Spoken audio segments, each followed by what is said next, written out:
Holy shit.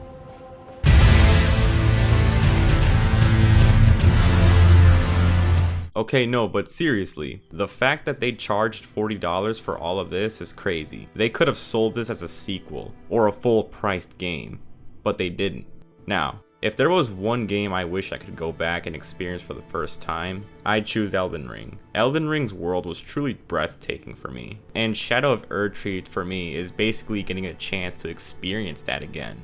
It feels so refreshing. I know there's a lot of people talking about this expansion being too hard, and while I do somewhat agree, I also can't help but feel, is the majority of people playing this DLC boss rushing through this? Which is a shame because this expansion offers such cool areas. And look, I'm not saying I breeze through this, I also struggle with the bosses myself. These bosses can be hard, but they also introduced a new special item to help with that.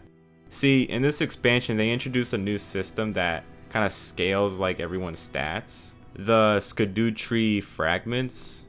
Basically what this item does is they increase the damage you deal and reduce the damage you take. See, the DLC has a self-contained scaling system that seems to be overlooked by many people. These fragments are the solution to this. You find these out in the world, and I didn't find these very hard to find. Since they are in areas that stand out, there are a couple of hidden ones. That being said, if you are getting killed within 1 or 2 hits with these bosses, I encourage you to find these. Come back and notice the difference.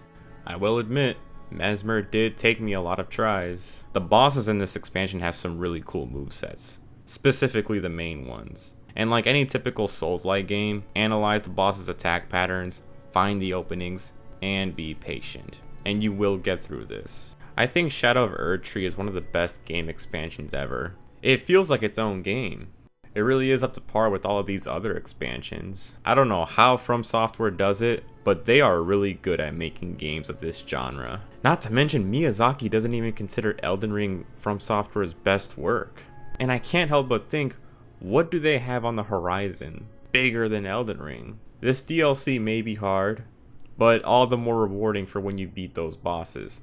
You gotta strive to get better. And even if you don't end up beating Shadow of Erdtree, at least you can get some of the new weapons and talismans to use for the base game. That way it's not a total loss. Some of the new weapons here are pretty cool. In the end, I am glad I got to play a new Elden Ring experience, and I'm really looking forward to what From Software releases in the future. With that being said, that's going to be it for this one. Thank you all so much for watching, and I'll see you in the next one.